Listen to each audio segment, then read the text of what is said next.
මේ 2022 paper class එක අපි දැන් 22 ළමයින්ට මේ වෙනකොට පේපර් 4ක් සාකච්ඡා කරලා ඉවර කරා. හරිනේ?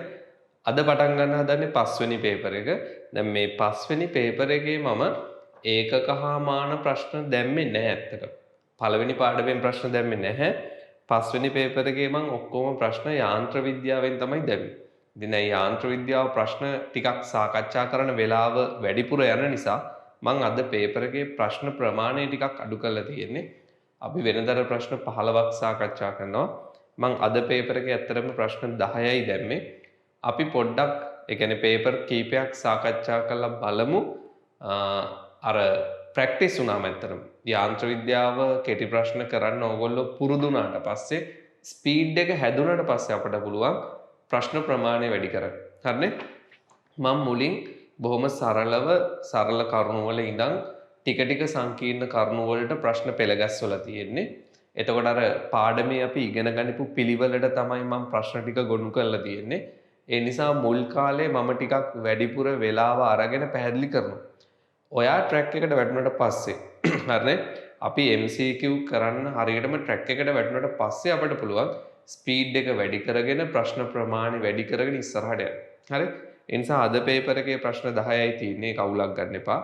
සාකච්ඡා කරගෙන යනකොට ඕගොල්ලෝ ඉස්සරහට මේ යාන්ත්‍ර විද්‍යාව MCQ කරන විදිය, ඒ කරනකොට අපි අනුගමනය කරන්න ඕන ක්‍රමවේද, තර්ක කරන විදිය, ඒ දේවල් ටික ඔයාගේ ඔළුවට වැටුණාට පස්සේ මම ප්‍රශ්න ප්‍රමාණය වැඩි කරනවා. මොකද එතකොට අපිට වැඩි කාලයක් ගත වෙන්නේ නැහැ. හරිනේ? මුලින් ට්‍රැක් එකට වැටෙන්න ඕනේ. පැහැදිලිනේ? රයිට්. අපි පළවෙනි එකේ ඉඳන් බලමු. නිශ්චලතාවයේ සිට නිදහසේ වැටෙන බෝලයක් තිරස් පොළවක් සමග පූර්ණ ප්‍රත්‍යස්ත ගැටුමක් ඇති කරයි. හොඳට අහගෙන ඉන්න. මෙන්න තිරස් පොළව බෝලයේ වැටෙන්නේ නිශ්චලතාවයේ සිට ආරම්භක ප්‍රවේගය බිඳුවයි.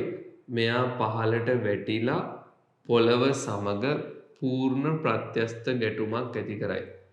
අපි හිතමු බෝලය පොළවේ වදින වේගය v කියලා.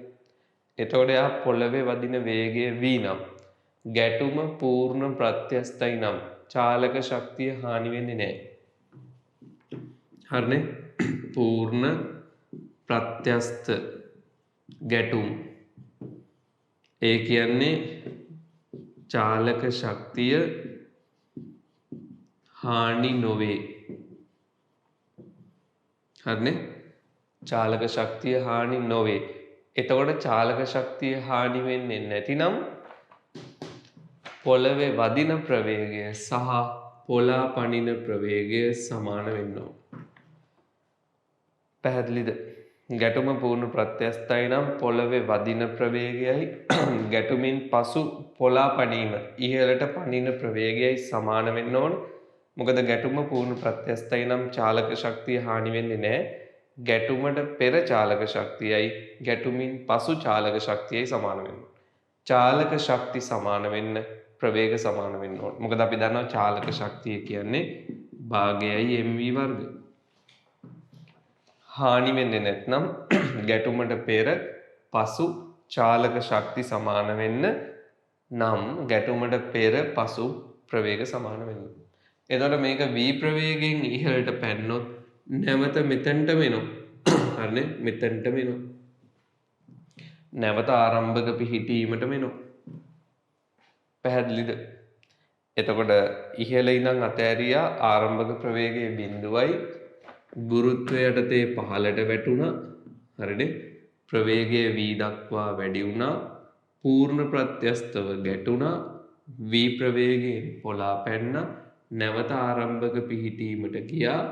ප්‍රවේගය බිඳුවක් වුණා. ඔන්න චලිතය. ඕක තමයි ගැටුමින් පසු ෂණික නිසලතාවයට පත්වන අවස්ථාව. ගැටුමින් පසු ෂණික නිසලතාවයක්. මොහොතකට ප්‍රවේගය බිඳුවක් වෙනවා. ෂණික නිසලතාවය කියන්නේ මොහොතකට ප්‍රවේගය බිඳුවක් වීම. එතකොට මේ මොහොතකට ප්‍රවේගය බිඳුව වෙන්නේ නැවත ආරම්භක පිහිටීමට ආවට පස්සේ. ඊට පස්සේ ඕනනම් ආයෙ පල්ලෙහාට වැටෙනවා. දිගටම ওই විදිහට චලිතය වෙනවා. අපිට කියන්නේ ගැටීමෙන් පසු ෂණික නිසලතාවයට පත්වන අවස්ථාව දක්වා මෙතනට ප්‍රවේග කාල ප්‍රස්ථාරය ප්‍රවේගය කාලය. හොඳට බලන්න මේ බෝලය පල්ලෙහාට වැටිලා පොළවේ වැදිලා ඉහළට පනිනවා. චලිත දිශාව ප්‍රතිවිරුද්ධ වෙනවා. චලිත දිශාව ප්‍රතිවිරුද්ධ වෙනවා කියන්නේ ප්‍රවේගය ධන ඍණ දෙකම තියෙනවා. පහළට වැටෙනකොට ප්‍රවේගය ධන කියලා ගත්තොත් ඉහළට පනිනකොට ප්‍රවේග ඍණ වෙනවා. එහෙනම් මුලින් ප්‍රවේග ධනයි පහළට වැටෙනවා. බිඳුවෙන් පටන් ගන්නෙ ගුරුත්වය යටතේ v දක්වා වැඩි වෙනවා. ත්වරණය නියතයි ගුරුත්වය යටතේ. ත්වරණය නියතයි නම් ප්‍රස්ථාරය අනුක්‍රමණය නියතයි. අනුක්‍රමණය tan θ ගුරුත්වජ ත්වරණයට සමාන වෙනවා. ප්‍රවේග කාල ප්‍රස්ථාරයේ අනුක්‍රමණය tan θ ගුරුත්වජ ත්වරණය වෙනවා. හරිනේ? ඊළඟට ප්‍රවේගය v දක්වා වැඩි වුණාම ගැටෙනවා.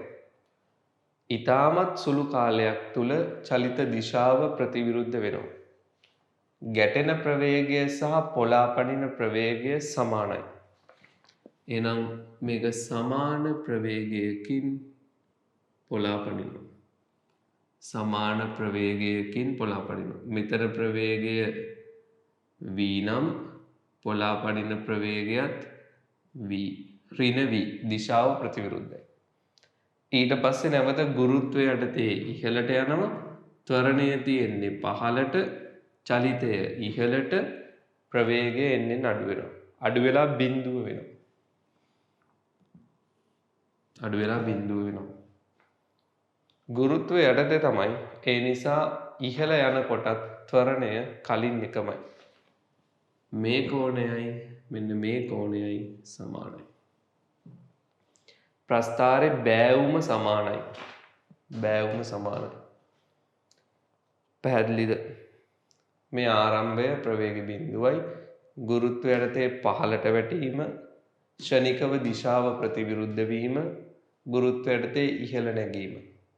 හරිනේ? උත්තරේ 3. පැහැදිලිද? ඊළඟට අපි දෙවැනියකට යමු. ස්කන්ධය m1 හා m2 වන කුඩා ගෝල දෙකක් පොළවට පිළිවෙලින් h1 හා h2 උඩින් තබා අතහරි. ඒවා පොළවට ළඟා වීමට ගතවන කාලය අතර අනුපාතය. දැන් යම්කිසි වස්තුවක් ඉහළ තියලා අතහැරියොත් ආරම්භක ප්‍රවේගය බිඳුවයි. වැටෙන්නේ ගුරුත්වය යටතේ. අපි හිතමු පහළට වැටෙන උස h. හරිනේ? ඇත්තටම මේ පහළට වැටෙනකොට ස්කන්ධය කීයක් වුණත් වැටෙන්නේ ගුරුත්වය යටතේ. එහෙනම් වැටෙනකොට හැම වස්තුවෙම ත්වරණය සමානයි. ගුරුත්වජ ත්වරණයෙන් තමයි පහළට වැටෙන්නේ. g. පහළට වැටෙන්න ගත වෙන කාලය මම t කියලා ගත්තොත් පහළට චලිත සමීකරණයක් දැම්මොත් s සමානයි ut ධන භාගයයි at වර්ග. s පහළට වැටෙන දුර h, ආරම්භක ප්‍රවේගය බිඳුවයි, ත්වරණය ගුරුත්වජ ත්වරණය, කාලය t. 2යි h බෙදීම g වර්ගමූල සමානයි t. ඔන්න පහළට වැටෙන්න ගත වෙන කාලය. පහළට වැටෙන කාලයට ස්කන්ධය බලපාන්නේ නැහැ. හේතුව ගුරුත්වය යටතේ තමයි හැම වස්තුවක්ම පහළට වැටෙන්නේ. g නියතයි. ඒ නිසා කාලය අනුලෝමව සමානුපාතිකයි උසේ වර්ගමූලයට. හරිනේ? කාලය අනුලෝමව සමානුපාතිකයි උසේ වර්ගමූලයට. එහෙනම් t1 සමානුපාතිකයි වර්ගමූල h1. මම මෙතන ලියන්නම්. පළවෙනි වස්තුවට ගතවන කාලය සමානුපාතිකයි h1 ගේ වර්ගමූලයට. දෙවෙනි වස්තුවට ගතවන කාලය සමානුපාතිකයි h2 ගේ වර්ගමූලයට. කාලාතර අනුපාතය T1 බෙදීම T2 සමානයි මූල H1 සහ මූල H2 අතර අනුපාතයට. පැහැදිලිද? පහළට වැටෙන්න ගත වෙන කාලයට ස්කන්ධය බලපාන්නේ උස තමයි බලපාන්නේ. මොකද ස්කන්ධය කීයක් වුණත් හැම වස්තුවක්ම පහළට වැටෙන්නේ ගුරුත්වජ ත්වරණයෙන්. කාල අනුපාතය උසවල් අනුපාතයේ වර්ගමූලයට සමානයි. හරිනේ? උත්තරේ 3. උත්තරේ 3. right. මම මේ ටික මකන්නම්.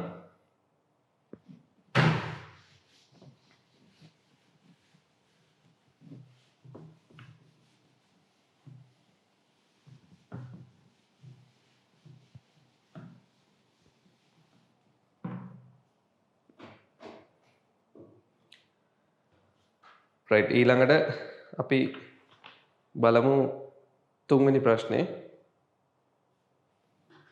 තුන්වෙනි එක 10යි ms ඍණයක වේගයෙන් 40යි මීටර උසක පියාසර කරන කුරුල්ලෙක් කුඩා පළතුරු ගෙඩියක් කටින් අතහරි නිදහසේ වැටීමක් ලෙස සැලකුවහොත් පළතුරු ගෙඩිය පොළව මත පතිත වීමට මොහොතකට පෙර ලබා ගන්නා වේගය. හරිනේ? දැන් ඔන්න පොළව මට්ටම කුරුල්ල පියාසර කරන්නේ මීටර 40ක් ඉහළින් පළතුරු ගෙඩියක් කටින් අතහරිනවා. එතකොට අතහරී කිව්වාම පළතුරු ගෙඩියේ ප්‍රවේගය කුරුල්ලගේ ප්‍රවේගයට සමානයි. හරිනේ? පළතුරු ගෙඩියේ ප්‍රවේගය කුරුල්ලගේ ප්‍රවේගයට සමානයි. එහෙනම් පළතුරු ගෙඩියේ ආරම්භක ප්‍රවේගය 10යි තිරස්.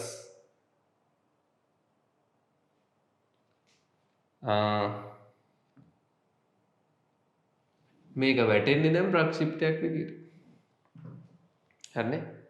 ප්‍රක්ෂිප්තයක් විදියට වැටෙනකොට පහළට ප්‍රවේගය වැඩිවීමක් සිද්ධ වෙනවා ගුරුත්වය නිසා. පොළවේ ගැටීමට මොහොතකට පෙර ඔන්න ඔතෙන්දි ගත්තොත් මේ පැත්තට ප්‍රවේගය ප්‍රක්ෂිප්තයක තිරස් ප්‍රවේග සංරචකය වෙනස් වෙන්නේ නැහැ 10මයි. හරිනේ? ප්‍රක්ෂිප්තයක තිරස් ප්‍රවේග සංරචකය වෙනස් වෙන්නේ 10යි.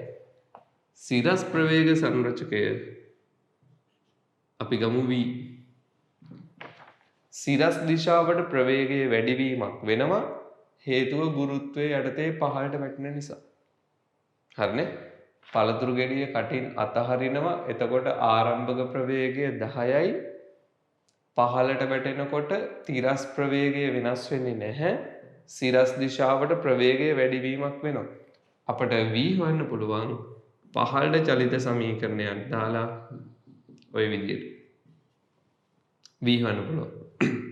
v වර්ග ආරම්භක සිරස් ප්‍රවේගය බිඳුවයි. හරිනේ? ආරම්භක සිරස් ප්‍රවේගය බිඳුවයි. ත්වරණය 10යි මීටර් 40ක් පහළට වැටෙනවා. v වර්ග සමානයි 800යි. v වර්ග 800යි. පොළව මත පතිත වීමට මොහොතකට පෙර එය ලබා ගන්නා වේගය. පොළව මත පතිත වීමට මොහොතකට පෙර එය ලබා ගන්නා වේගය කියන්නේ මේ ප්‍රවේග දෙකේ සංප්‍රයුක්තය. සංරචක දෙකේ සංප්‍රයුක්තය. අපි ගමු සංප්‍රයුක්තය v0. හරිනේ? එහෙනම් v0 වර්ග සමානයි නැත්නම් v0 කෙලින්ම අපි ලියමු v0 කියන්නේ තිරස් සංරචකයේ වර්ගය ධන සිරස් සංරචකයේ වර්ගයේ වර්ගමූලය. ඔන්න v0. 10 වර්ගයේ ධන v වර්ගයේ වර්ගමූලය තමයි v0. හරිද? සංප්‍රයුක්තය. එතකොට 10 වර්ගයේ 100යි v වර්ගයේ 800යි එකතුව 900යි 900 වර්ගමූලය 30යි. හරිනේ? 900 වර්ගමූලය 30යි. පැහැදිලිද? උත්තරේ 5.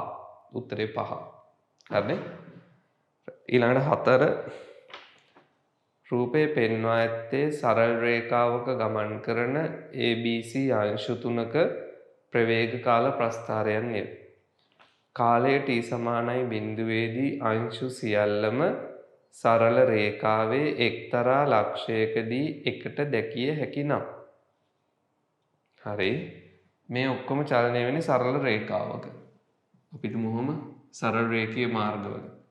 කාලය t සමානයි 0 වෙනකොට මේ අංශු තුනම එකට දැකගත හැක. ABC තුන් දෙනාම එකට දැක ගන්න පුළුවන් කාලයේ බිඳුවක් වෙනකොට. හරිද? ABC තුන් දෙනාම එකට දැක ගන්න පුළුවන් කාලයේ බිඳුවේදී. t සමානයි තප්පර 10 දී කාලය තප්පර 10ක් වෙනකොට අපිට මෙන්න මෙතනට කියලා කාලය තප්පර 10ක් මේ දුර නෙමෙයි කාලය තප්පර 10ක් ගත වෙන අවස්ථාව. එතකොට අපිට දීලා තියෙනවා මේ ABC තුන් දෙනාගේ චලිත ප්‍රස්ථාර. ඇතරම දීලා තියෙන ප්‍රවේග කාල ප්‍රස්ථාර. A ගේ චලිතය අහම 5යි. නියත ප්‍රවේගයක්. B ගේ චලිතය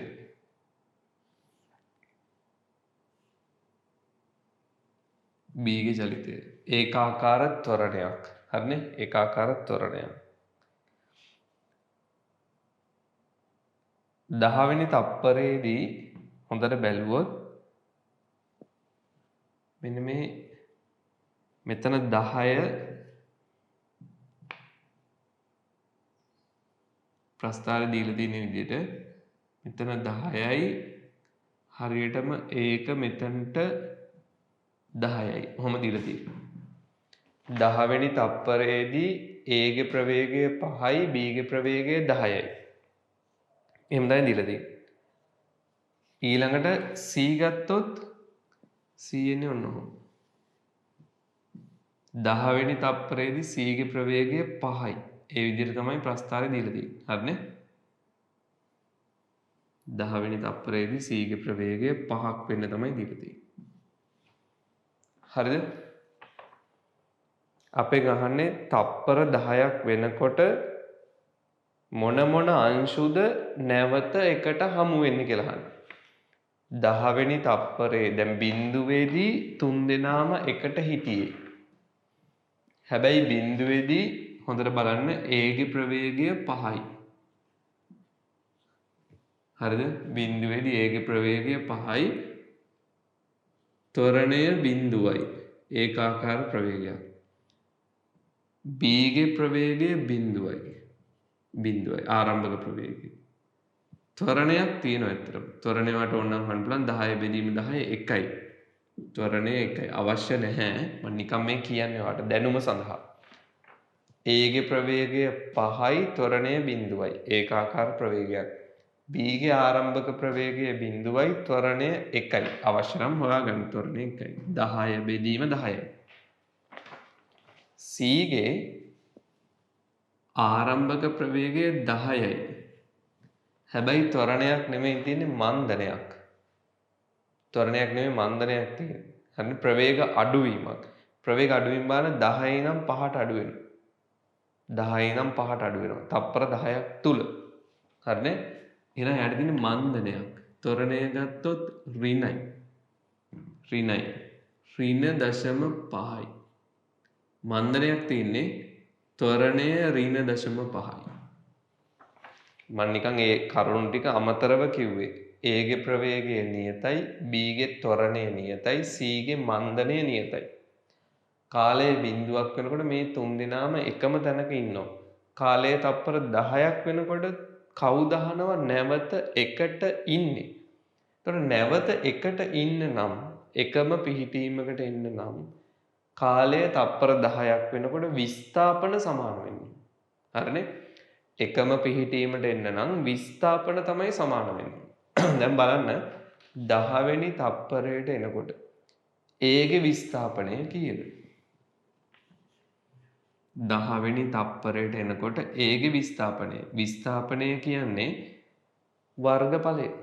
ප්‍රවේග කාල ප්‍රස්ථාරයේ විස්ථාපනය කියන්නේ වර්ගඵලය. දැන් බලන්න A ගේ වර්ගඵලය මෙන්න මේ කොටුව. A ගේ වර්ගඵලය මෙන්න මේ කොටුව. උස 5යි මේ පැත්ත 10යි.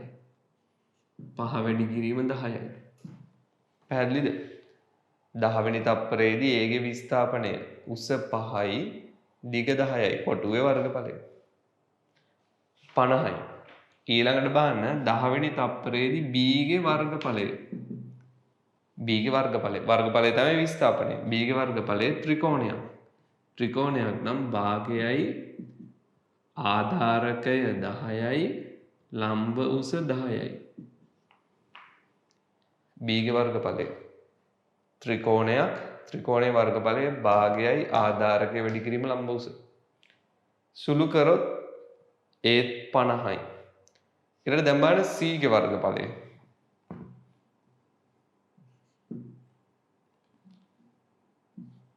C ගේ වර්ගඵලය ත්‍රැපීසියමක්. එතකොට සමාන්තර පාද එකතු කරන්න. මේක 10යි මේක 5යි. 10 ධන 5යි බෙදුවා 2කින් සමාන්තර පාද එකතු කළා 2කින් බෙදුවා ලම්බ උසෙන් වැඩි කරන්න. ලම්බ උස 10යි. හරිද? එතකොට සුළු කළ බලන්න මේක සුළු කරොත් එන්නේ 75යි. 75යි. එහෙනම් තප්පර 10ක් වෙනකොට A ගේ විස්ථාපනයයි B ගේ විස්ථාපනයයි සමානයි. A ගේ විස්ථාපනයයි B ගේ විස්ථාපනයයි සමානයි. A B දෙන්න විස්ථාපන සමානයි. නැවතත් එකට දැකගත හැකි. C ගේ විස්ථාපනය 75යි. ඇත්තටම C ඉන්නේ දැන් තප්පර 10ක් වෙනකොට ඉස්සරහයි 75. පැහැදිලිද? ඔන්න ඔය විදිහට තමයි තර්ක කරන්නේ. මෙච්චර සුළු කිරීම අවශ්‍ය නැහැ. මේක කෙටි ප්‍රශ්නයක්. මම කරේ ඔයාට පැහැදිලි කිරීමක්. මගේ යුතුයකම ඉගැන්වීමනේ. එතකොට අපි තේරුම් ගන්න ඕන යම්කිසි කාලයක් තුල නැවත එකට දැක ගන්න නම් එම කාල පරාසය තුල විස්ථාපන සමාන වෙන්න ඕන. කාලයේ බිඳුවේ සිට 10 දක්වා විස්ථාපන සමාන වෙන්නේ කාගේද? ප්‍රවේග කාල ප්‍රස්ථාරවල විස්ථාපනය කියන්නේ වර්ගඵලය. එහෙනම් විස්ථාපන සමානයි කියන්නේ වර්ගඵල සමානයි. ටක් ගාලා රූපය වැළුවා වර්ගඵල සමාන වෙන්නේ කාගේද? A කොටුවයි B ත්‍රිකෝණේ වර්ගඵල සමානයි. මොකද හොඳට බලන්න මෙන්න මේ ත්‍රිකෝණය මෙතනට දාන්න පුළුවන්. මේ ත්‍රිකෝණය මෙතනට දාන්න පුළුවන්. එතකොට මේ ත්‍රිකෝණය මෙතනට දැම්මම කොටුවයි ත්‍රිකෝණේ වර්ගඵල සමානයි. C ගේ වර්ගඵලය ඊට වඩා වැඩි. උඩ තියෙනවනේ C ගේ වර්ගඵලය වැඩි. ඒ නිසා නැවත එකට හමු වෙන්නේ A සහ B. A සහ B උත්තරේ 1. පැහැදිලිද? right මම බෝඩ් එක මකන්නම්.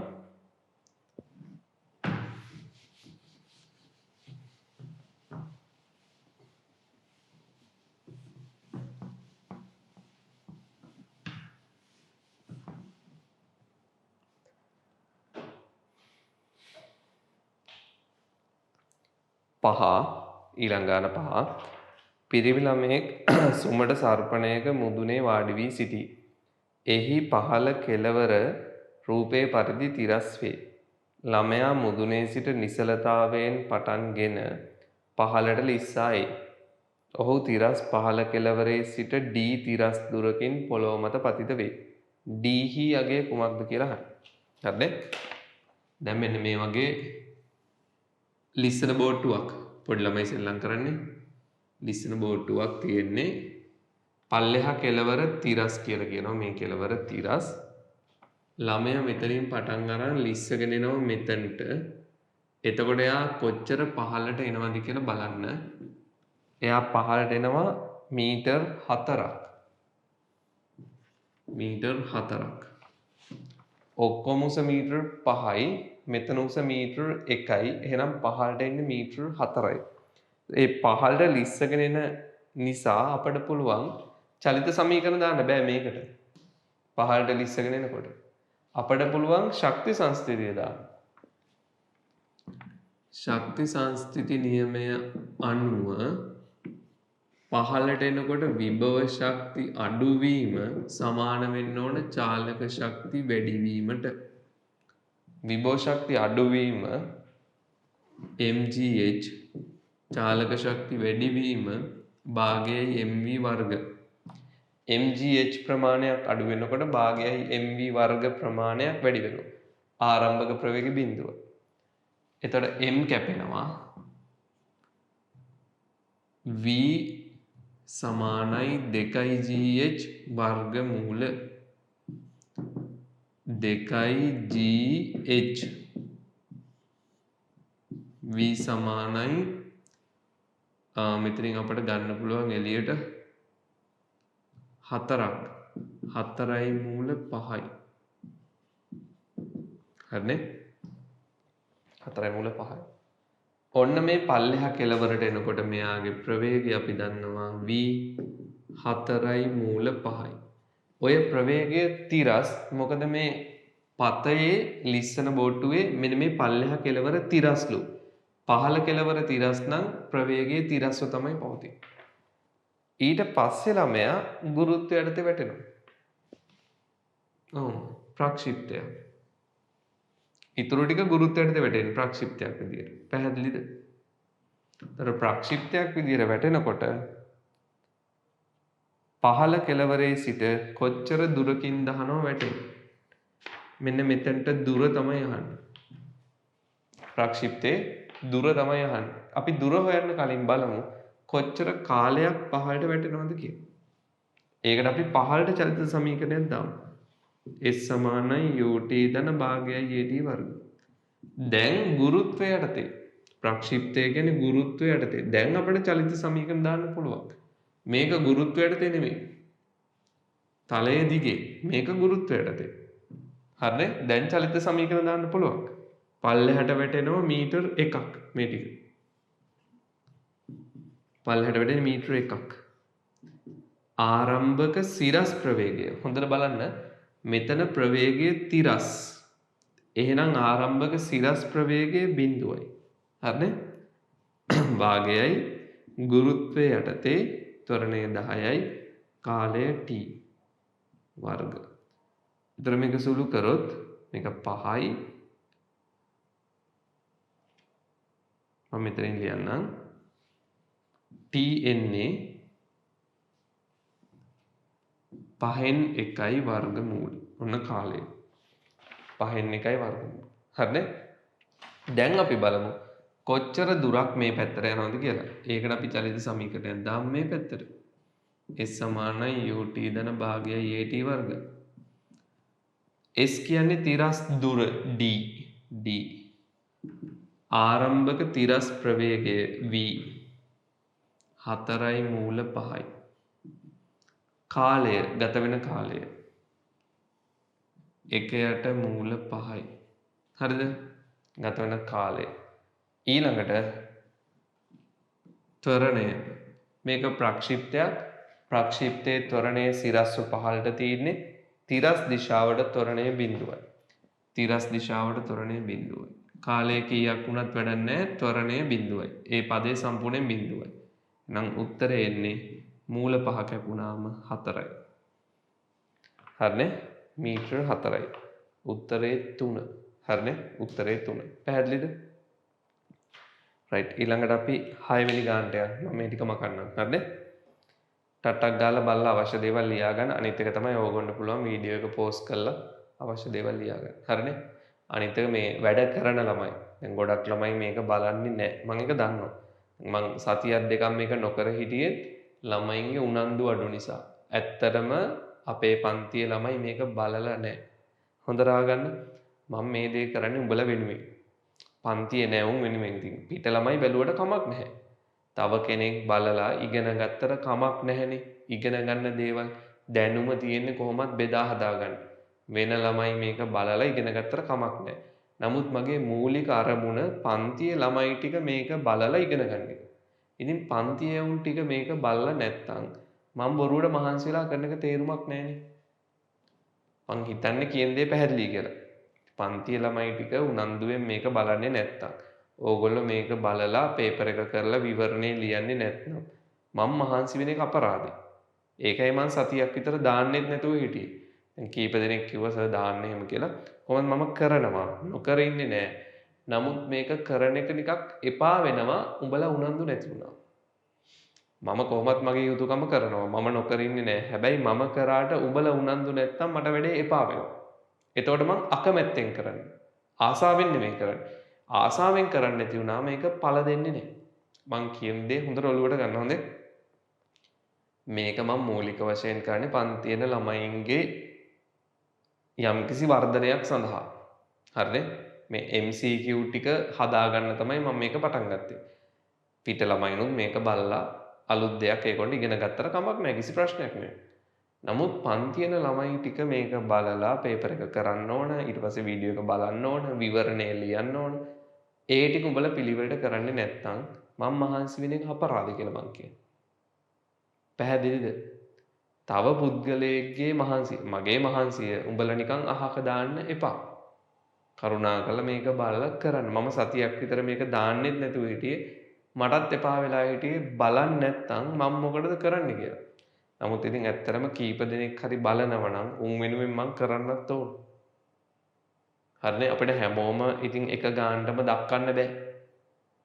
පැහැදිලි මං කියන්නේ. ඉතින් මං උපරිම උත්සාහයක් දරන්නේ හැමෝටම මේක දෙන්න මට පුළුවන් දේ උඹලට දෙන්න. උඹලත් මහන්සි වෙන්න ඕන කොහොම හරි මේක ගන්න. හරිනේ? කරුණාකරලා ඉතින් වැඩ ටික කරන්න. මම බනින්න කැමති නැහැ. බොරුවට බැනලා තේරුමක් නැහැ. තමන්ගේ හිතට හැඟීමක් එන්න ඕන මම මේක ගොඩ දාගන්න ඕන කියලා. උඹට ඒක බුක්කෙන්ම එන්න ඕන. මම මේක ගොඩ දාගන්න ඕන. අන්න එහෙම හිතෙන ළමයි වැඩ ටික කරන්න. අනිත් ළමයිනුත් ඉතින් කරනවා නම් හොඳයි. මේවා කරගන්න එක තමන්ට හොඳයි. එච්චර. හරිනේ? ඒ නිසා කරන්න ඕගොල්ලෝ වැඩ කරලා උනන්දු වෙන තරමට මටත් ආස හිතෙනවා තව තවත් මහන්සිලා මේක කරන්න. ඒකයි වෙන්නේ. හරිනේ? වෙලාව නාස්ති කර කර ඉන්න එපා. හොඳට මතක තියාගන්න ගිය පාර මේ වගේ පන්ති කරන්න බැරි වුණු කාලේ අනිත් හැමෝම නොකර ඉන්නකොට අපි විතරයි කරේ. මතකනේ? ගිය පාරත් මෙහෙමයි. කලින් කොවිඩ් සීසන් එකෙත් අනිත් හැමෝම පන්ති නොකර ඉන්න කාලේ තමයි අපි කරේ. අපි මාර්තු මාසේ දෙවැනි සතියේ ඉඳන්ම පන්ති කරා. නැවැත්තුවෙම නැහැ. ඉතින් අපි ඒකෙන් සෑහෙන වර්ධනයක් ලබා ගත්තා. වර්ධනයක් කියන්නේ ළමයින්ගේ දැනුම පැත්තේ. නැතුව වෙන මුකුත් වර්ධනයක් වුණේ නැහැ. මම නිකන් ඉගැන්නුවේ. ඉගැන්නුවෙත් නිකන් කාගෙවත් සල්ලි ගත්තෙත් නැහැ. කිසිම වර්ධනයක් වුණේ නැහැ මගේ. නමුත් අපි හැමෝම දැනුම පැත්තෙන් වර්ධනය වුණා. ඉගෙන ගත්තා, පාඩම් ටික ඉස්සරහට කරගෙන ගියා. සිලබස් එකේ අපි යම්කිසි ප්‍රමාණයක් කවර් කරගත්තා. අන්න ඒක තමයි වර්ධනය කියන්නේ. දැන් උනත් ඒකයි මේ කාල සීමාව තුල දැන් නම් හැමෝම වගේ ඉස්සරලා කරනවා. කරාට අපි ටිකක් වැඩිපුර දෙයක් කරගත්තොත් නේද අපට හොඳ. ඒක තේරුම් ගන්න. එච්චරයි. දැන් හැමෝම තියරි ටික කරනකොට මම තියරිත් කළා පේපර් ක්ලාස් එකකුත් කරනවා. දැන් මේක වැඩිපුර කරන්නේ නිකන්නේ උඹලා වෙනුවෙන්. ඒක තේරුම් අරගෙන මේකේ ප්‍රයෝජනෙ ගන්නව නම් හොඳයි. මම ඒක නිතර නිතර මතක් කරන්න යන්නේ නැහැ. මොකද සයන්ස් කරන ළමයි මෝඩ නැහැ. මං හිතනවා උඹලත් මොලේ තියෙන පිරිසක් උඹලටත් යම්කිසි දෙයක් තේරුම් ගන්න පුළුවන්. ගොඩක් ළමයින්ට දෙයක් කියන්න කලින් තේරෙනවා. මේකේ ප්‍රයෝජනෙ ගන්න කියන එක මම උඹලට කියන්න ඕනේ නේ. හරිනේ? right. අපි යන් 6 වෙනි ගානට ස්කන්ධය කිලෝග්‍රෑම් 1ක් හා 4ක් වන වස්තු දෙකක චාලක ශක්තියින් සමාන වේ. හොඳට අහගන්න. චාලක ශක්තිය අපි ලියුවොත් භාගයයි mv වර්ග කියලා අපිට මේකට අලුත් සමීකරණයක් හඳුන්වන්න පුළුවන්. මම හිතන්නේ කලිනුත් කරා. භාගයයි mv වර්ග හොඳට බලාගෙන ඉන්න. E සමානයි භාගයයි mv වර්ග වැඩි කිරීම m බෙදීම m. වෙනසක් නැහැ. මේ m දානවා මෙතනට. භාගයයි m වර්ග v වර්ග 1යට m. දෙකේ බලය ගන්න ඔය එළියට. භාගයයි mv දෙකේ බලය 1යට m. අපි දන්නවා mv කියන්නේ කවුද කියලා. ස්කන්ධයේ ප්‍රවේගයේ ගුණිතය. එහෙනම් mv කියන්නේ ගම්මිතාව. එහෙනම් E සමානයි භාගයයි ගම්මිතාවේ වර්ගය බෙදීම m. ගොමනෙන්නේ p වර්ග බෙදීම 2m. හරිනේ? චාලක ශක්තිය සමානයි p වර්ග බෙදීම 2m. මෙතනින් ඕනනම් 2m මේ පැත්තට දාන්න. p වර්ග සමානයි 2me. එනම් p සමානයි 2me වර්ගමූල. හරිනේ? p සමානයි 2me වර්ගමූල. පැහැදිලිද? 2me වර්ගමූල. හරිනේ? දැන් අපි ගන්නට යමු චාලක ශක්තියින් සමාන වේ රේඛීය ගම්‍යතා අතර අනුපාතය. හොඳට බලන්න රේඛීය ගම්‍යතාව. රේඛීය ගම්‍යතා අතර අනුපාතය කියන්නේ වර්ගමූල 2me අනුපාතය. චාලක ශක්ති සමාන වේ. නම් පළවෙනි එක්කෙනාගේ ගම්‍යතාව 2 කිලෝග්‍රෑම් 1යි චාලක ශක්තිය E වර්ගමූල. දෙවෙනි එක්කෙනාගේ ගම්‍යතාව 2යි ස්කන්ධය 4යි චාලක ශක්තිය සමාන වේ. හරිනේ? චාලක ශක්තිය දෙන්නගෙම සමානයි. එහෙනම් මේ දෙක බෙදුවනම් රේඛීය ගම්‍යතා අනුපාතය ස්කන්ධ අනුපාතයේ වර්ගමූලය ඔහොම. පැහැදිලිනේ? මේ දෙක බෙදුවා 2 කැපුණා E කැපුණා 1යට 4 වර්ගමූලය 1යට 2යි. පැහැදිලිද? උත්තරේ 3. හරිනේ? උත්තරේ 3. 1ට 2යි. හරි? 1ට 2යි. රයිට්. ඊළඟට අපි යන් 7 වෙනි ගානට. මම මේ ටික මකන්නම්. 7 වෙනි ගාන වගන්ති තියෙන්නේ. තියරි ප්‍රශ්නයක් ඇත්තරම සුළු කිරීම මොකුත් නැහැ. 7 වෙනි ගාන තියරිම තියෙන්නේ. අපේ දැනුම තමයි පරීක්ෂා කරන්නේ. ගොඩක් වෙලාවට ඔය වගන්ති ප්‍රශ්න වලින් බලාපොරොත්තු වෙන්නේ මේ ළමයට ෆිසික්ස් දැනුම, සිද්ධාන්ත දැනුම තියෙනවද කියලා තමයි වගන්ති ප්‍රශ්න වලින් තර්ක කරන්නේ. හරිනේ? ඒගොල්ලෝ චෙක් කරන්නේ ඒක වගන්ති ප්‍රශ්නයක් දීලා චෙක් කරන්නේ ළමයට ෆිසික්ස් තියරි පුළුවන්ද? දැන් සමහර ළමයි හිතන් ඉන්නේ ෆිසික්ස් කිව්වාම ගණන්. ෆිසික්ස් වල ගණන් තියෙනවා තමයි. නමුත් ගණන් හදන්නේ සිද්ධාන්ත මත පදනම් කරගෙන. සිද්ධාන්ත තියරි. තියරියේ උඩ ඉඳගෙන තමයි ගාන හදන්නේ. එහෙම නැතුව තියරි නැතුව ගණන් එන්නේ නැහැනේ. පැහැදිලි මං කියන්නේ.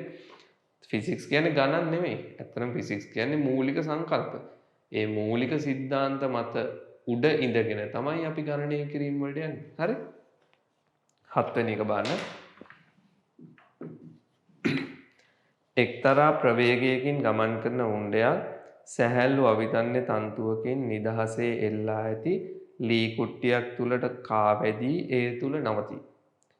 එක්තරා ප්‍රවේගයකින් ගමන් කරන උණ්ඩයක් සැහැල්ලු අවිතන්නේ තන්තුවකින් නිදහසේ එල්ලා ඇති ලී කුට්ටියක් තුලට කාවැදී ඒ තුල නවතී. රයිට්.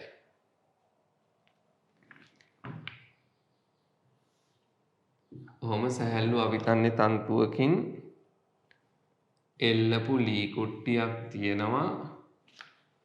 කිසියම් ප්‍රවේගයකින් ගමන් කරන උණ්ඩයක්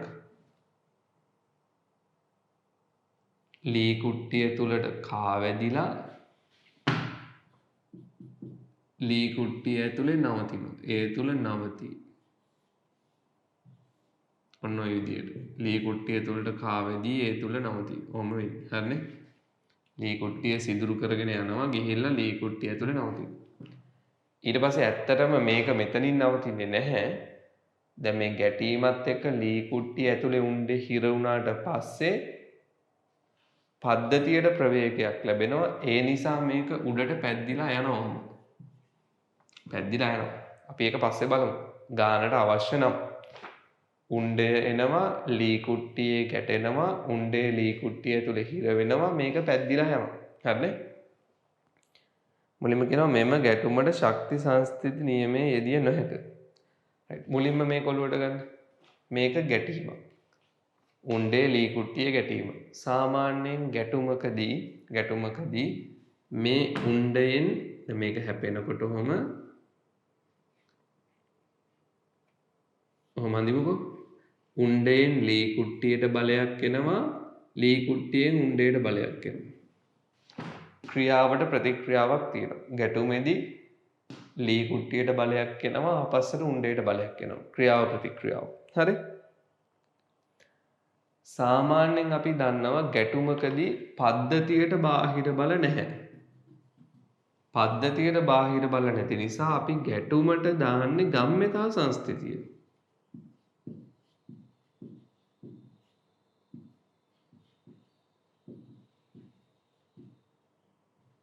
හරිනේ?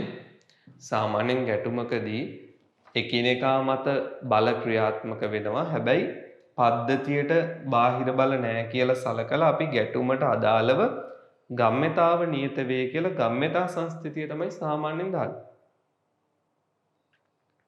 හරිද? එහෙම වුණොත් තුන්වෙනි එක වැරදි. තුන්වෙනි එක වැරදි.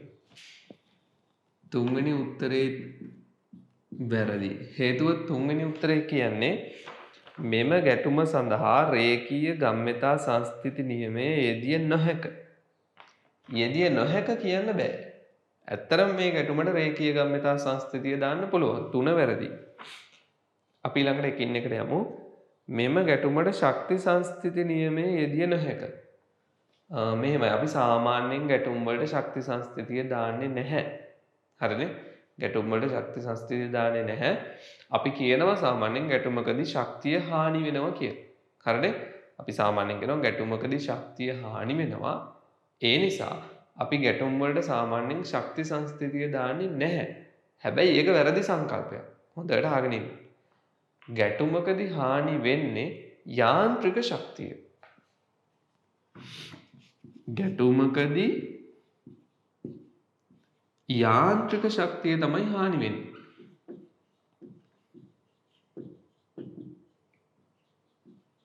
සිද්ධාන්ත හරියට ඉගෙන ගන්න. තියරිය හරියටම ඔළුවේ තියාගන්න. හොඳ? ගැටුමකදී හානි වෙන්නේ යාන්ත්‍රික ශක්තිය. මේ හානි වන යාන්ත්‍රික ශක්තිය වෙනත් ශක්ති ප්‍රභේද වලට පරිවර්තනය වෙනවා. මොකද ශක්තිය විනාශ වෙන්නේ. හානි වන යාන්ත්‍රික ශක්තිය වෙනත් ශක්ති ප්‍රභේද වලට පරිවර්තනය වෙනවා. උදාහරණයක් විදිහට මේ ගැටුම නිසා සද්දයක් ඇහෙනවා. ධ්වනි ශක්තිය. ඒ වගේම ලී කුට්ටිය ඇතුලේ උණ්ඩේ හිර වෙනකොට තාපයක් ජනනය වෙනවා. තාප ශක්තිය. තාප ශක්තිය.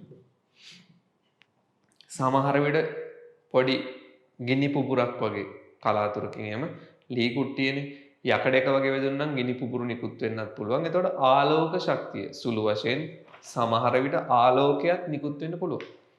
නමුත් මූලික වශයෙන් හානිවන යාන්ත්‍රික ශක්තිය පරිවර්තනය වෙන්නේ ධ්වනිය සහ තාපය බවට. පැහැදිලි?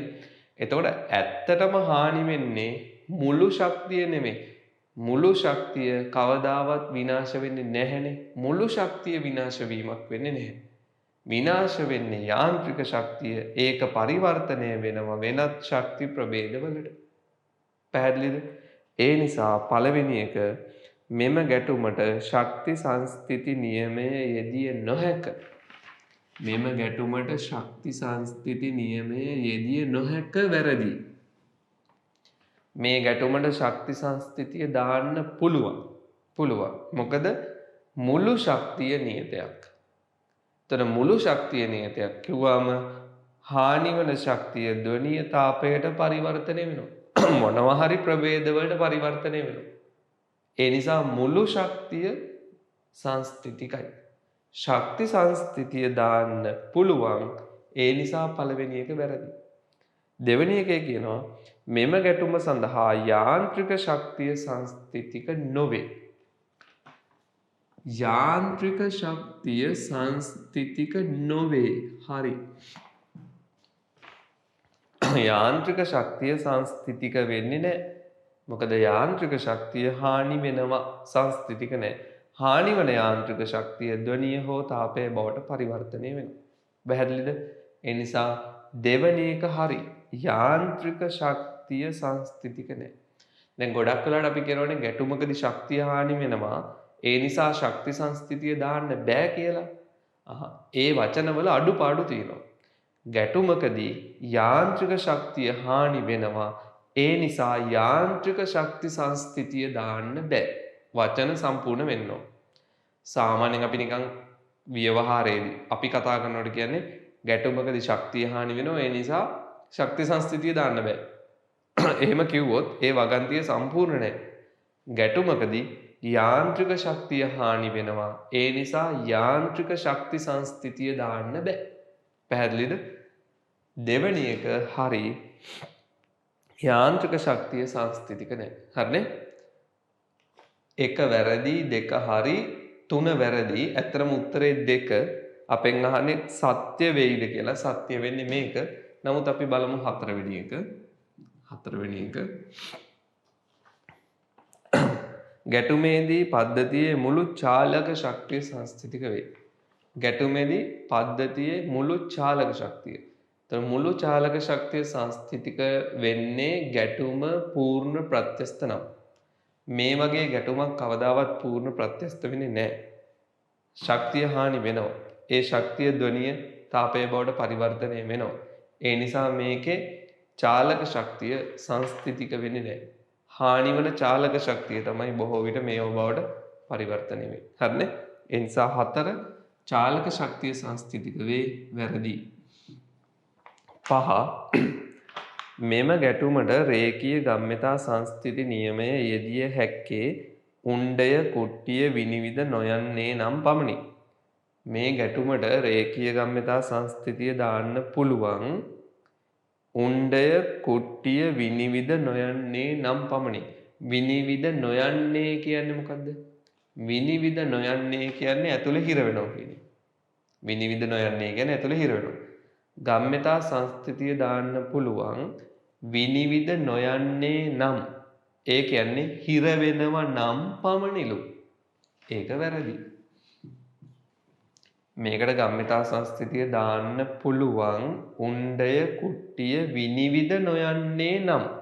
විනිවිද නොයන්නේ නම් කියන්නේ හිර වෙනවා නම්. උණ්ඩය කුට්ටිය ඇතුලේ හිර වෙනවා නම් විතරයිලු ගම්‍යතා සංස්ථිතිය දාන්න පුළුවන්. ඒක වැරදි. මොකද මේ උණ්ඩය සම්පූර්ණයෙන් කුට්ටිය හාරගෙන ඔහොම විනිවිද ගිහිල්ලා එහා පැත්තෙන් පිට වුණත් විනිවිද ගියත් අපට ගම්‍යතා සංස්ථිතිය දාන්න පුළුවන්. ඒක ප්‍රශ්නයක්. හරිනේ? උණ්ඩය කුට්ටිය විනිවිද ගියත් ඇතුලේ හිර වුණත් ගැටුමට ගම්‍යතා සංස්ථිතිය දාන්න පුළුවන්. ඒ නිසා 5 වැරදි. හරිනේ? උත්තරේ 2. උත්තරේ 2. right. ඊළඟ අපි යන් 8 වෙනි ගානට මම මේක මකන්නම්.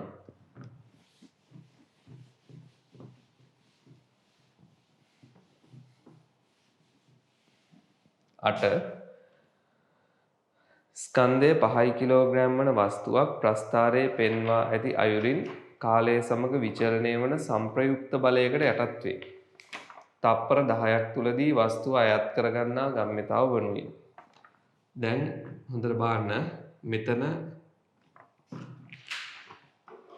කාලය සමග බලය වෙනස් වෙනවා. කාලය සමග බලය වෙනස් වෙනවා.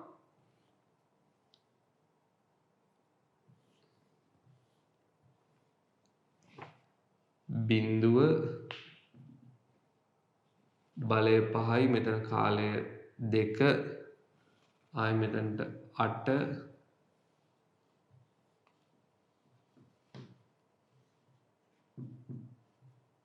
මෙතන 10 ඔය විදිහට තියෙනවා.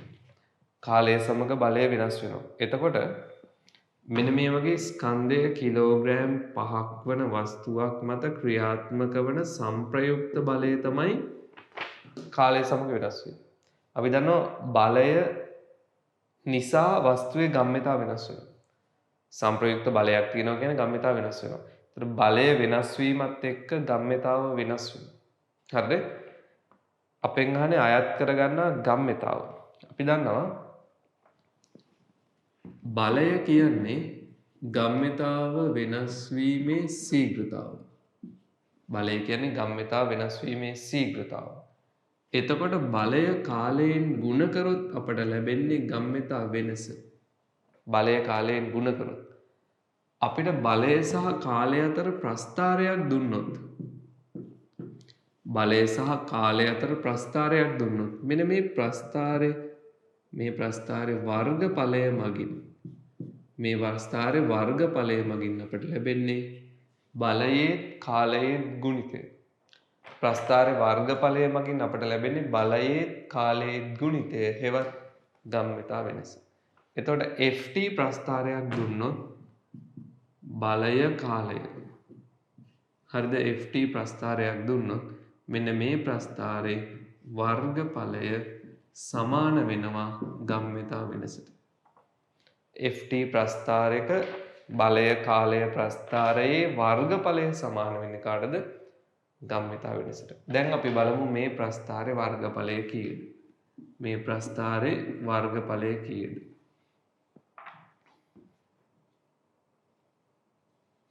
වර්ගඵලය ඒ කියන්නේ ගම්මිතා වෙනස සමානයි මේ ට්‍රැපීසියමක් මේ පාදය 10යි මේ පාදය 6යි සමාන්තර පාද එකතු කරා දෙකෙන් බෙදුවා වැඩි කරන්න ලම්බ උස 5යි ට්‍රැපීසියම් වර්ගඵලය හරිනේ. ඒතර මේක 16යි බෙදීම 2 8යි 8 වරක් 5 40යි. එහෙනම් ගම්මිතා වෙනස 40යි. හරිනේ? වර්ගඵලය තමයි ගම්මිතා වෙනස 40යි. ඒතර අයත් කරගත් ගම්මිතාව ඇත්තරම වැඩි වුණු ගම්මිතාව තමයි අපිට හොයන්න පුළුවන්. 40යි නිව්ටන් තප්පර කියන්නේ ගම්මිතා වෙනස. ඒතර කලින් තිබුණාට සාපේක්ෂව වැඩි වෙච්ච ගම්මිතාව 40යි. ආරම්භකගේ බිඳුවයි නම් මෙන්න දැන් 40යි. වෙනස ගම්මිතා වෙනස 40යි. පැහැදිලි? එතකොට උත්තරේ 3 තමයි අපට ගන්න වෙන්නේ. වස්තුව අයත් කරගත් ගම්මිතාව හෙවත් ගම්මිතා වැඩිවීම නිව්ටන් තප්පර 40ක්. ඒක මේ ප්‍රස්ථාරයේ වර්ගඵලයට තමයි සමාන වෙන්නේ. හරිනේ? right. ඊළඟට අපි යමු 9 වෙනි ගානට.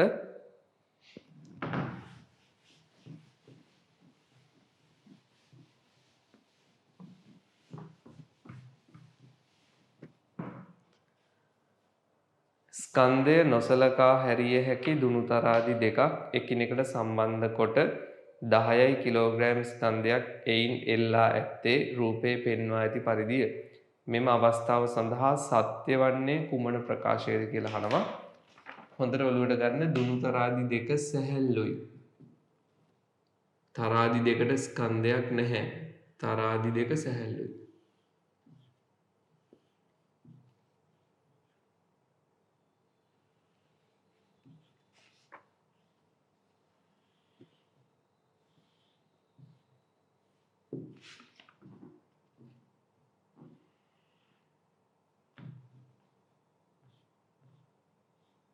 එල්ල තියෙන කිලෝ 10ක්.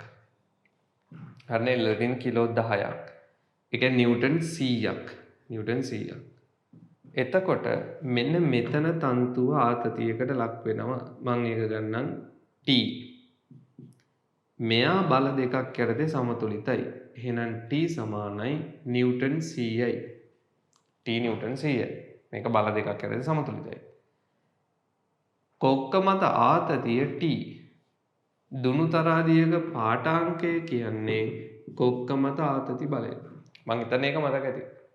දුනුතරාදියක පාඨාංකය කියලා සලකන්නේ කොක්ක මත ආතති බලය. එහෙනම් මෙතන පාඨාංකය කොක්ක මත ආතති බලය T වලට සමානයි. T නිව්ටන් 100යි. එතකොට T නිව්ටන් 100යි කියන්නේ පාඨාංකය නිව්ටන් 100යි. එහෙම නැත්නම් කිලෝග්‍රෑම් වලින් කීයද? 10යි. කිලෝග්‍රෑම් වලින් 10යි. ඊළඟට මෙන්න මෙතන තන්තු ආතතියකට ලක් වෙනවා. T ඩෑෂ් කියලා ගමු. T dash. එතකොට T ඩෑෂ් ආතතියට බලපාන්නේ මෙන්න මේ පද්ධතියම. T ඩෑෂ් ආතතියට බලපාන්නේ මේ පද්ධතියම. ඇත්තටම මෙතන ආතතියක් ඇති වෙන්න හේතුව කිලෝ 10 සහ තරාදිය කියන දෙන්නම. එතකොට මේ දෙන්නම නිසා තමයි T ඩෑෂ් ආතතියක් ඇති වෙන්නේ. T ඩෑෂ් ඇත්තටම සමතුලිතතාව අනුව T ඩෑෂ් සමාන වෙන්න ඕන මේ කිලෝ 10යි තරාදිය බරයි. T ඩෑෂ් සමාන වෙන්න ඕන එල්ලපු කිලෝ 10යි නිව්ටන් 100යි තරාදියේ බර. ඔන්න ඔතන තරාදියේ බර බිඳුවයි. සැහැල්ලු තරාදියක්. එතකොට තරාදියේ බර බිඳුවයි නම් T ඩෑෂ් නිව්ටන් කීයද? 100යි. T ඩෑෂ් නිව්ටන් 100යි නම් උඩ දුණු තරාදියේ පාඨාංකයට බලපාන්නේ T ඩෑෂ්. කොක්ක මත ආතති බලය.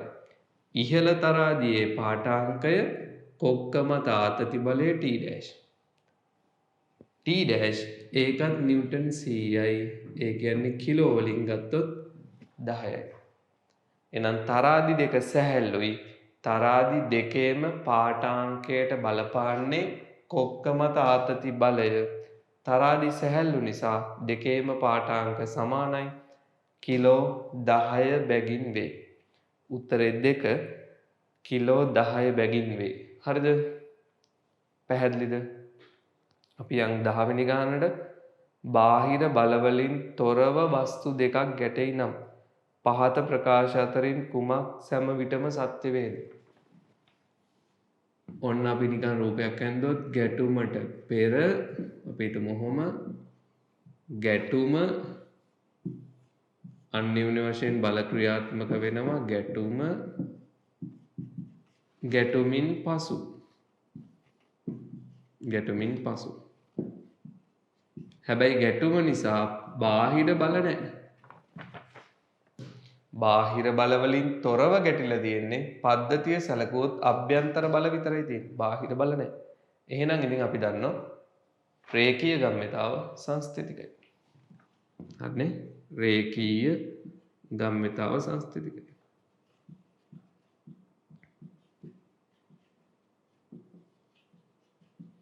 බාහිර බල නොමැති දිශාව ඔස්සේ රේඛීය ගම්‍යතාව නියතව පවතී. බාහිර බල නැති දිශාවට රේඛීය ගම්‍යතාව සංස්ථිතික වෙනවා. හරි? ඊට බලමු පළවෙනි එක. එක් වස්තුවේ ගම්‍යතාව නොවෙනස්ව පවතී. පළවෙනි එක වැරදි. අනිවාර්යෙන් ගැටුමකදී බල ක්‍රියාත්මක වෙනවා. ඒ බල ක්‍රියාත්මක වීම නිසා එක් වස්තුවේ ගම්‍යතාව වෙනස් වෙනවා. හොඳට බලන්න.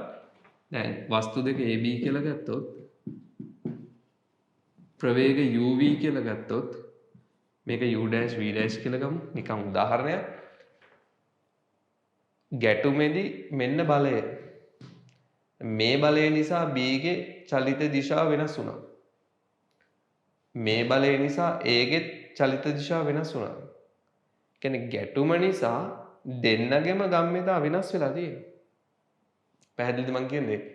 ගැටුම නිසා B ගෙත් ගම්‍යතාව වෙනස් වෙනවා, A ගෙත් ගම්‍යතාව වෙනස් වෙනවා. එක් වස්තුවේ ගම්‍යතාව වෙනස් වෙනවා. පළවෙනි එක වැරදි. හරිද? එක් වස්තුවේ ගම්‍යතාව අනිවාර්යයෙන් වෙනස් වෙනවා. ඊට දෙවෙනි එකේ කියනවා එක් වස්තුවේ චාලක ශක්තිය නොවෙනස්ව පවතී. එහෙම කියන්න බෑ. චාලක ශක්තිය නොවෙනස්ව පවතී කියන්න බෑ. මොකද ගැටුම පූර්ණ ප්‍රත්‍යස්තයි කියලා නැහැ. එහෙම කියලා නැහැ. ඒතර එක් වස්තුවේ චාලක ශක්තිය නොවෙනස්ව පවතී කියලා කියන්න බෑ. ඒ වගේම තව දෙයක් තියෙනවා. අපි දැන් චුට්ටකට කලින් කරපු සමීකරණය මතකද? මම මෙතනින් ලියන්නම්. චාලක ශක්තිය සමානයි P වර්ග බෙදීම 2m. දැන් මේ චුට්ටකට කලින් කරපු සමීකරණය. දැන් පළවෙනි වගන්තියේ අපි කියනවා ගැටුම නිසා එක් වස්තුවේ ගම්‍යතාව වෙනස් වෙනවා කියලා. එතකොට ගැටුම නිසා එක් වස්තුවේ ගම්‍යතාව වෙනස් වෙනවා නම් එක් වස්තුවේ චාලක ශක්තියත් මොකද වෙන්න ඕන? වෙනස් වෙන්න ඕන. හරිනේ? ගැටුම නිසා එක් වස්තුවේ ගම්‍යතාව වෙනස් වෙනවා නම් එක් වස්තුවේ චාලක ශක්තියත් වෙනස් වෙන්න ඕන. හරිනේ? තුන්වෙනි එක වස්තුන්හි සම්පූර්ණ චාලක ශක්තිය නොවෙනස්ව පවතී. නෑ එහෙම කියන්න බෑ. සම්පූර්ණ චාලක ශක්තිය නොවෙනස්ව පවතී කියන්න නම් ගැටුම පූර්ණ ප්‍රත්‍යස්ත වෙන්න ඕන. සම්පූර්ණ චාලක ශක්තිය නොවෙනස්ව පවතී කියන නම් ගැටුම පූර්ණ ප්‍රත්‍යස්ත වෙන්න ඕන. 3ත් වැරදි. 4 වස්තුන්හි සම්පූර්ණ ගම්‍යතාව නොවෙනස්ව පවතී. අන්න ඒක හරි. ඒක තමයි අපි කියන්නේ මේ. බාහිර බල නොමැති නම් සම්පූර්ණ ගම්‍යතාව නොවෙනස්ව පවතී. සම්පූර්ණ ගම්‍යතාව තමයි නියතව පවතින්නේ. එක් වස්තුවේ ගම්‍යතාව නියත නැහැ. පද්ධතියේ ගම්‍යතාව නියත වේ. පද්ධතිය තමයි ගම්‍යතාව නියත වේ. හරිද? 4 වෙනි එක හරි. 5 වෙනි එක එක් වස්තුවේ චලිත දිශාව නොවෙනස්ව පවතී. අපිට එහෙම කියන්න බෑ. හේතුව මේකේ මුලින්ම අහනවනේ පහත ප්‍රකාශ අතරින් කුමක් සෑම විටම සත්‍ය වේද? සෑම විටම සත්‍ය වෙන්නත් ඕන. සෑම විටම සත්‍ය වෙන්නේ මේක විතරයි. අනිත් ඒවා සෑම විටම සත්‍ය වෙන්නේ නැහැ. සමහර විට හරියන්න පුළුවන්. නමුත් හැම විටම සෑම අවස්ථාවකදීම සත්‍ය වෙන්නේ මේක විතරයි. බාහිර බල නොමැති දිශාව ඔස්සේ පද්ධතියේ ගම්‍යතාව නියතව පවතී. හරිද? එහෙනම් උත්තරේ 4. රයිට්. ඔන්න අපි අද ප්‍රශ්න 10 සාකච්ඡා කරා. අපිත් ඒ කියන්නේ මමත් පොඩ්ඩක් හිතලා බලන්න.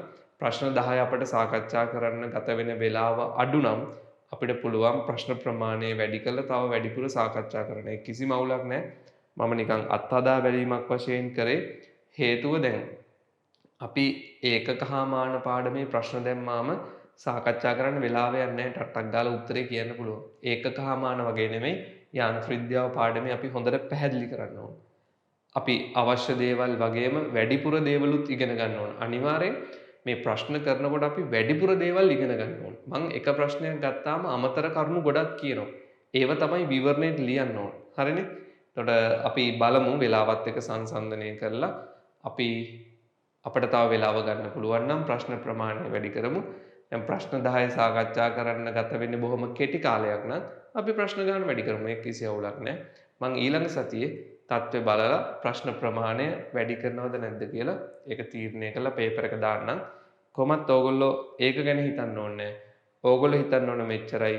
සතියට අදාළව පේපර් එක කරාද, වීඩියෝ එක බැලුවද, විවරණය ලිව්වද, නිතරම තමන්ගේ අඩුපාඩු හදාගන්න. ඔයාගේ වැඩ ටික පිළිවෙලට ඉවර කරන්න. එච්චරයි. හරිනේ? ඊළඟ එක තමයි ඕගොල්ලෝගේ මාකින් එක දාලා තියෙන්නේ.